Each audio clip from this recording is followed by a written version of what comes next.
Good evening. Welcome to this edition of Northeast Diary. Here we bring you the latest developments from India's unexplored Northeast region. Friends, Northeast is blessed with natural beauty as well as natural resources. Balance in nature is very crucial. Today we will learn how Mizoram is striving to maintain ecological balance. We will go to Sikkim and see how turkey farming is coming up as a means to earn livelihood. We will also talk about the Meghalaya Milk Mission. We will also look at how the Gurdwara in Shillong are providing oxygen in these times of the second wave of COVID-19 pandemic.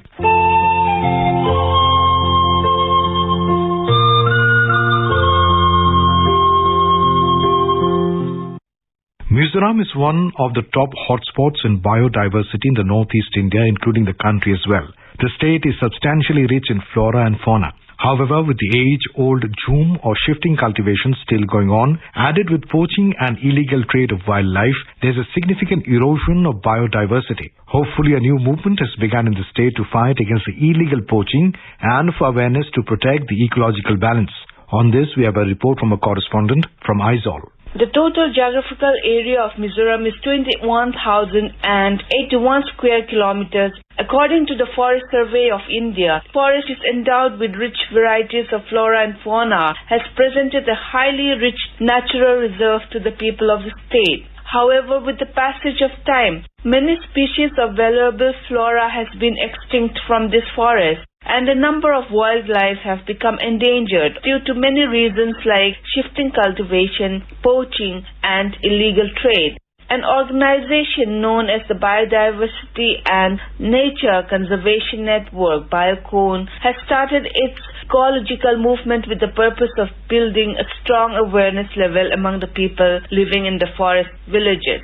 The organization implements many programs throughout the year to create awareness among the villagers and conservation of nature. Talking to AIR News, the co-founder of the organization said, "My name is Dr. Seelan Mingliana, co-founder of Biodiversity and Nature Conservation Network. Since Mizoram is regarded as a biodiversity hotspot by the IUCN, we felt it necessary to preserve the different varieties of species of plants and animals present in our state, which are presently eroded due to the practice of zoom cultivation. Our flora and fauna is rich in plants and animal species, some of which are used for medicinal purposes. We have decided to form a society which caters to the preservation of nature to help our ecological balance. We are currently spreading awareness regarding nature conservation across the state." Also, the organization has been running a special forest protection initiative at Boalpuivi village with active volunteering by local villagers. Under this, the villages have regular monitoring and activity in wildlife conservation and protection of flora and fauna of forest reserve. For Northeast Diary, this is Irene from Aizawl.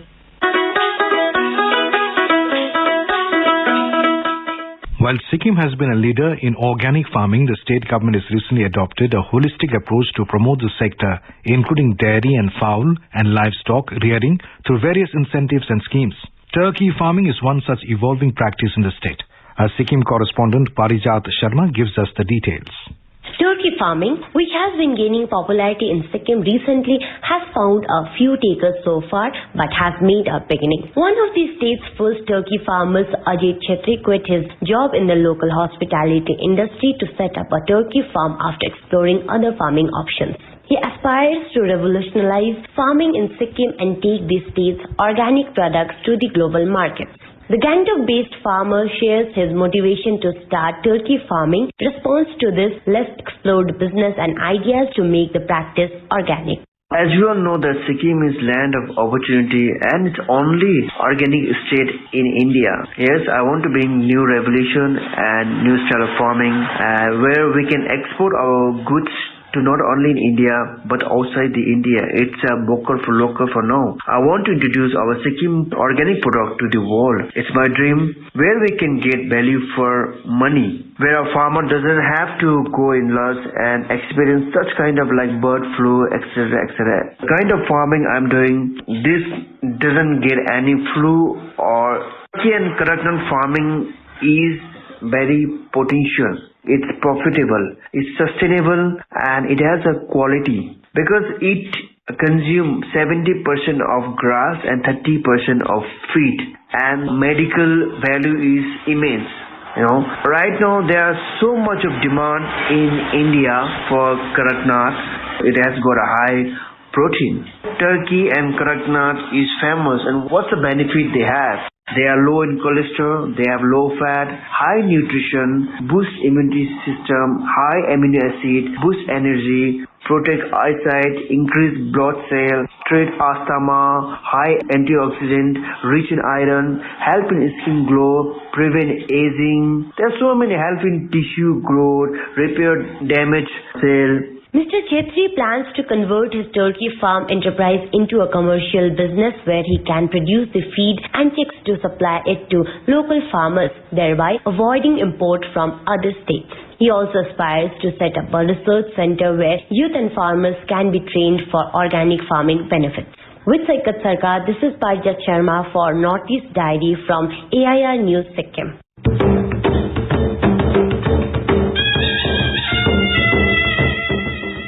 Meghalaya Milk Mission is a unique initiative of the state government to plug in the demand-supply gap in per capita milk availability, as the state is much lower than Indian Council of Medical Research, ICMR's recommendation of milk consumption per person. The other idea of the mission mode approach is that it will generate alternative livelihoods for rural people of Meghalaya through the dairy sector. 2,000 farmers will be directly benefited by it over the next 4 years. It will also check the absence of organized marketing channels in the dairy sector in Meghalaya. It will enable the state to substitute import of milk with the state's own production. Our Shillong correspondent Rustam has more on this. The Meghalaya Milk Mission was launched in the year 2018 at the cost of 215 crore rupees, sanctioned under the Ministry of Agriculture and Family Welfare through the National Cooperative Development Corporation. The project consists of 2,000 dairy farm units. In one unit, there is provision for purchase of 5 cows, shed constructions, storage room construction, animal insurance, 13 milk tankers of 3,000 liter capacity, 79 milk coolers of 500 liter capacity, etc., including provisions for training farmers. Meghalaya Milk Mission has shown enough potential to promote dairying and allied sectors in the state. Right from generating employment for local youths to providing opportunities for local farmers, dairy farms are proving an exemplary example to meet the objectives of sustainable livelihood. Nari Fresh Milk Cooperative is one among many units of the Meghalaya Milk Mission, which is working towards promoting dairy farm while providing training to the stakeholders in milk processing. Managing Director of Meghalaya Cooperative Milk Union, L.S. Sangpliang, said that dairy development is in its infant stage in the state, and now dairy farming has generated a lot of interest among the budding farmers of Meghalaya. He maintained that the demand of milk in the state has increased, and now there is scope in dairying and other allied sector. Meghalaya is in the initial stage of dairy development. We have started just 3 years ago, so we hope that we will be doing well with the support that we are getting from the central government, the state government, even the farmers themselves, the entrepreneurs who are willing to go in for dairy products also to manufacture dairy products. It's very encouraging. So we hope that in the years to come, more animals will be inducted in the state. The milk production will grow. Even the marketing aspect also, we have many youth that have taken up marketing of milk and milk products. At present, we have around 20 distributors that distribute milk to the whole of East Khasias district as well as Ribhoi and the Garo Hills district. With dairying sector of the state set to take a leap in coming days, it is only left to be seen as how the stakeholders would utilize the opportunity, which can prove to be a game changer for the employment generation in the state. This is Rustam for Northeast Diary from AIR News Shillong. As the country reels under the onslaught of the second wave of COVID-19 pandemic, causing hardships to everyone, the Sri Guru Singh Sabha Gurdwara Shillong has come up with the concept of oxygen langar. More from a Shillong correspondent.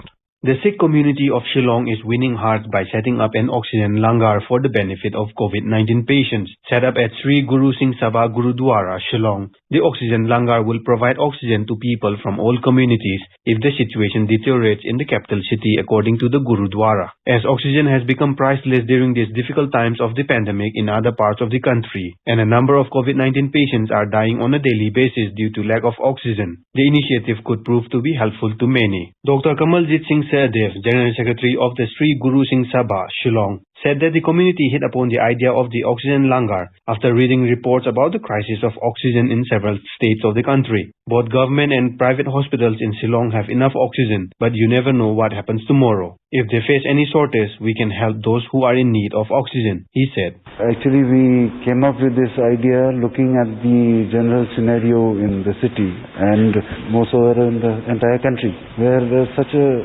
shortage of oxygen everywhere. And so we thought, why not, put in our resources and make something like an oxygen bank, which we termed as the oxygen langar, somewhat on the lines of the food langar that we had done last year. The main reason why we are doing this is just in case, in future, the state-run or the government hospitals or the private hospitals, God forbid, run out of oxygen, it is then that we will step in and try and help the people to whatever extent we can. We have 5 beds, but here the main initiative is delivery of oxygen. We can increase the number of beds here. This hall has a capacity of about 25 to 30 beds, but we have the beds. When and if required, we will put them. As of now, it's about 2 to 2.5 lakhs that we have invested, but we are a small body. We are trying our best, but there are a lot of good Samaritans who have already offered to their help with contributing with cash or kind. If many people would like to help us, they are most welcome, and we will be most happy, because this is a difficult thing. We need to sustain it. So the Gurdwara by itself will not be able to do, and if people are willing to help, they're most welcome. Making it clear that the service will be offered to people from all walks of life and communities, Dr. Kamaljit urged other NGOs and groups to come up with similar initiatives, stating that they will be of great help to people during this health crisis. This is Rustam for Northeast Diary from AIR News Shillong.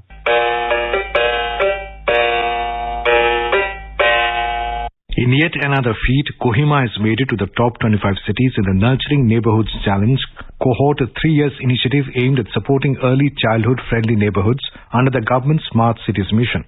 The Nurturing Neighborhoods Challenge is an initiative hosted by the Smart Cities Mission, Ministry of Housing and Urban Affairs, Government of India, in collaboration with the Bernard Van Leer Foundation and its technical partner WRI India. Let's go over to our correspondent who has more on this.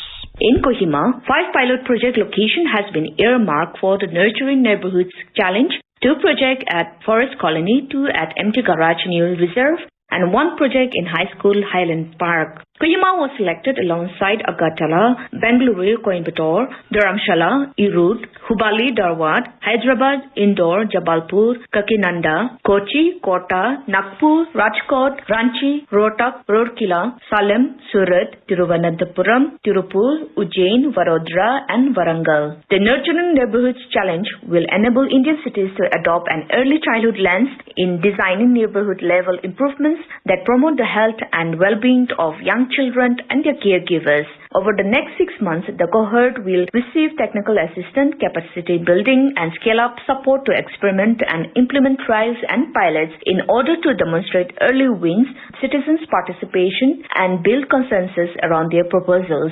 After the first stage, top 10 cities will be selected from the 25 cities. These top 10 cities will get assistance to scale up the pilot intervention in other parts of the city, get exposure trips at national and international levels, where the keys of the city as child-friendly city will be shared at national and international scenario as best practice.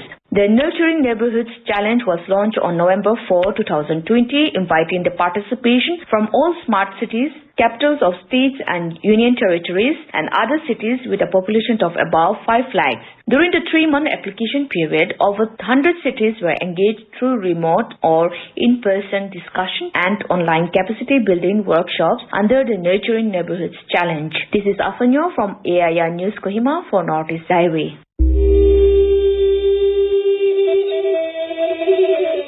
We all know that a film or cinema is a reflection of society, and movies are one of the effective communication forms. Considering its importance, the Ministry of Information and Broadcasting also provides assistance to filmmakers, and many events have been held to encourage filmmakers. In today's episode, the Imphal correspondent JJ Thokchom brings you the film scenario in Manipur.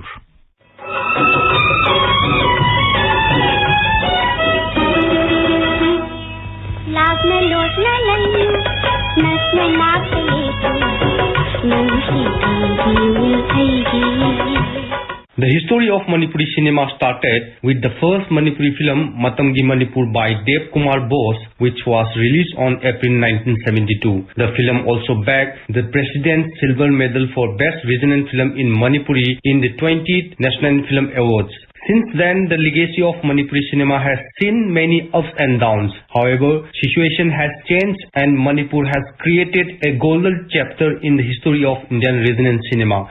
Speaking to AIR News, filmmaker Haubam Pawan Kumar, who bagged many national awards including Swarna Kaman, said, I've been making documentaries for the last 13-14 years. I've got 4 national awards and 7 Indian Panorama selections. Cinema is a reflection of the society and an art form. We're talking about Manipuri cinema. The population people who watches Manipuri cinema comparatively very less to Hindi or Tamil or Telugu. There is a huge gap, but I think definitely the Manipur State Film Development Society is also trying their best to reach out to the masses. The government has to first take the initiative and invest some money. I personally don't believe that the government has to invest money all the time. But initial is they need to invest some money to create good cinema. And once this cinema reaches the masses, private investors will automatically be interested in it. And then, it can stand on its own. JJ Thoksom from Imphal for AIR News Northeast Diary.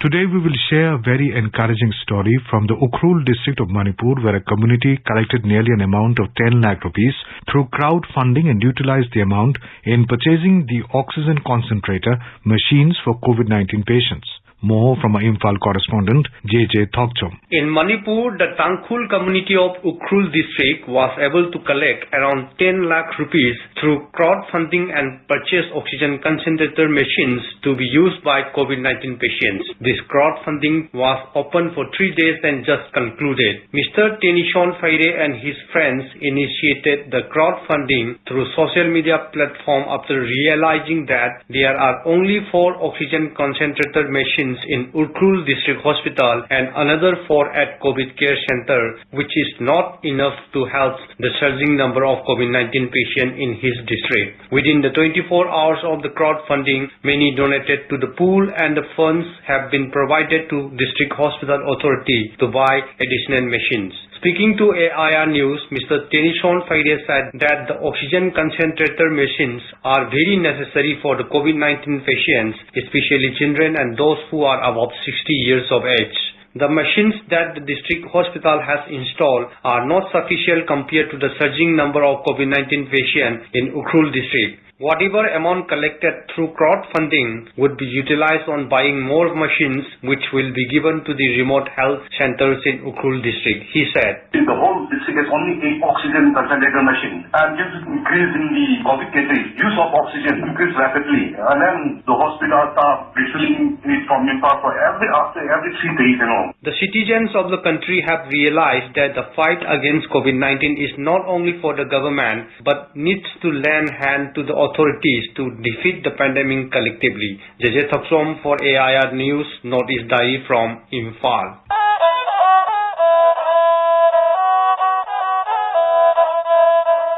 Tripura is endowed with favorable climatic condition which offers immense scope for cultivation of various kinds of horticultural crops. Today we bring you an interview with Dr. Rajiv Ghosh, Deputy Director Horticulture Research Center, Nagichera, Tripura. The interviewer is Reena Nongmaitham. Welcome, sir. Firstly, I would like to ask you about the goal of this Horticulture Research Center and how the journey started. State Horticulture Research Complex. It is a state horticulture research complex under the government of Tripura. Actually, it started in the year 1981. Initially, it was started with some plantation crops like coconut, red oil palm, cashew nut, and other crops like spices, black pepper, and banana. Initially, the objective was acclimatization and collection and exploration of new germplasm and growing this germplasm in the center and evaluating and finding out the suitable germplasm for our state. Later on, it switched over to some other activity, or some other activities are included in the annual action plan of the state government. We started true potato seed production. One of the unique items in our research complex, it started in collaboration with Center for International Potato, Lima, Peru. A true potato seed, it is the botanical seed of the potato. As such, potato is grown from potato tuber, but the botanical seed is called true potato seed. where actually the benefit is like that. When you grow potato, then 2,000 to 2,500 kgs of potato is required to cover 1 hectare area. But when you take TPS, only 100 gram is required. Now, in the present era, since last 2.5 years or 3 years or so, we have switched over to plastic culture. Use of poly mulch, use of weed mats, use of drip irrigation system, use of sprinkler irrigation system. So these all are new items that has been included. Tripura has got a diversified collection of citrus, means lime lemon, mandarin orange and sweet orange. But sweet orange, there is one variety Malta. That also we have introduced in the recent past. In Tripura, it is not found elsewhere in the state. How do the farmers get high yielding crops and all? HRD conducts training, capacity build-up program. There are two types of capacity build-up program. That is on campus and off campus. That is, in the campus itself, we go for a conduction of training program in the center itself. See, the setup is in the Department of Agriculture and Farmers Welfare, Government of Tripura has got deputy directors in the district level and superintendent agriculture in the sub-division level, covering the entire states. So farmers come over here, they can stay here. We have got farmers hostel. They even go for the season-long training. We have got mushroom laboratory, we have got tissue culture laboratory, and we have got a field also where frontline demonstrations are conducted. So they stay here for even the entire season. They stay for 5 days as per their requirement or requisition placed by the district authority. See what is going on. They feel the science, they know the science, learn by doing. So that way they are enriched with the technology and they replicate in their own. Moving on, Tripura farmers have equipped themselves with new age agriculture and bringing new crops into practice. How do you explain that? The system was only for the livelihood, that is basic principle of life, that is food, cloth, etc. Diversification was not required in the earlier times. Now, with the knowledge and with the invention and with the advent of new technologies in India and elsewhere in the country, people now everything is in our mobile. It is very easy to learn. See, with the urbanization and industrialization in the country, land is becoming limiting factor and we are switching over to even the vertical farming system like hydroponics, aeroponics. Because when land is getting shrunk, then family members remain the same, then per capita holding of the land is not remaining same. Per capita holding of land is also getting limited. So here we have developed hydroponic system, portable hydroponic system, and the fixed and the permanent hydroponic system. Aeroponic systems is underway. So these are the systems in the future farming you can tell for Tripura, but now we are showcasing to the farmer, whoever comes for training and capacity build-up, that in near future, our farmers also can opt for this vertical farming system. So this is the added advantage is that they can go for organic farming. Organic farming is in hydroponics or aeroponics. Either all produce will be organic. So the benefit is multifaceted. Here the benefits will be, first one is organic. It will fetch premium price from the market. There is a clarion call coming from Chief Minister Biplab Kumar Dev of Atmanirbhar Tripura. But still we are deficient in vegetables. How would we make up for that crisis? Honorable Chief Minister rightly said that Atmanirbhar Tripura, that is self-reliant Tripura. See, our state is not vegetable deficient Tripura. We produce surplus vegetables. In the market nowadays, you can see all vegetable producers are succumbing to distress sell. Farmers are not getting proper price because this is the main season crop is being harvested at the same time. So definitely there will be market glut in the different mandis. Now the production is more, definitely price will go down as per the law of economics. Number two, there is no ban in cross-border marketing system. We can also send our produce to Delhi. We can send our any elsewhere in the country. So there is no restriction. And we are also sending some commodity to Bangladesh also. So this way, import and export, it is a natural in the marketing system. It is not that we are importing vegetables every now and then. It is not like this. Coming to pineapple fruit, as the fruit is one of the famous and wanted horticultural products of the state, please share more about the present state of climate-resilient pineapple variety. Pineapple is a GI tagged crop. It was declared by our Honorable President of India. This is our pride, this queen variety of pineapple. As you know, the queen variety of pineapple is a very unique taste and it has got good aroma and good sweetness and very tastier one compared to other variety. The pineapple now available throughout the year. The technology is with the help of hormones. sodium carbonate, also to some content of urea. Pineapple plantations are being staggered. If you see, you will find that 40% of the total pineapple plants flowers at a time. Rest 60% will flower later. To overcome this, we are going for blanket spray of hormone so that to stagger or to reduce flowering at a time. In a commercial way, farmers will go for spraying the entire plot so that they can get the production at a time. So this staggering is being done in the entire state, crisscross the state, to uplift the economic status of the farmer. Lastly, sir, what are the measures being taken to compensate for the losses that farmers incur in rains? See, any natural calamity, there is a contingency plan means that is to overcome the adverse climatic situation. So if their nursery got damaged, if their vegetable nursery got damaged, we supply the vegetable seedling free of cost to the farmers. This is one system. Sometimes we give fertilizer kit to the farmers so that the loss suffered by the farmers, partially or more 60-70% assistance we are giving to the farmers. So that way, mostly in kind we are giving, either in the form of fertilizers or in the shape of vegetable seedlings or horticultural packing material. Thank you so much, sir, for giving your valuable time. For Nadi's Diary, this is Reena Nongmaitem from Agatala. चलो मिलकर एक शुरुआत करें, चलो एक फैसला आज करें, मास्क नहीं तो टोकेंगे, कोरोना को रोकेंगे, चलो एक इरादा करते हैं, चलो कुछ वादा करते हैं, मास्क नहीं तो टोकेंगे, कोरोना को रोकेंगे.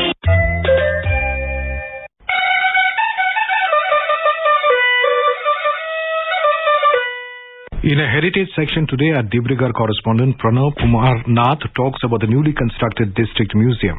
The heritage lover of Debrigo district is going to find a new destination for a motivation for knowing the cultural past of Upper Assam at newly built district museum very soon. Assam Chief Minister Sarbananda Sonowal inaugurated the newly constructed building of district museum on 2nd December last year. The three-story building has been constructed with an amount of Rs 3.43 crores and includes 6 galleries, a basement for parking facilities, an auditorium, an office room, etc. Out of the proposed 6 galleries, the archaeological gallery is now complete for public viewing, which has been developed under the aegis of Assam State Museum Management Society with a budget of amounting Rs 11 lakh.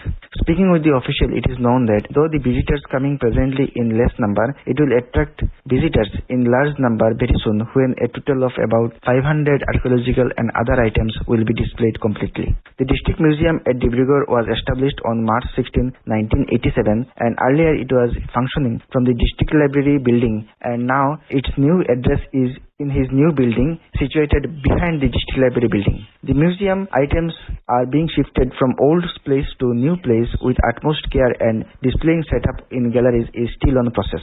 After inaugurating the new building, Chief Minister on that day visited the archaeological gallery which shows representative history of stone and terracotta sculptures based on aesthetics and nature of collection found in the archaeological Hindu temples and archaeological sites of Assam. The other galleries will soon be equipped with the items like traditional dress, textile, tribal ornaments, earthen pots, manuscripts, stone scripts, idols, hunting instruments, historical weapons, masks, etc. A very remarkable artifact of the gallery is the stone writing which dates back 675 to 725 AD. The rest of the building include space and facilities for training, galleries for art and craft workshop, conference meeting, archaeological research and study, etc., which are at planning level now. Pranav Kumar Nath, Akashvani Debrigo for Northeast Diary.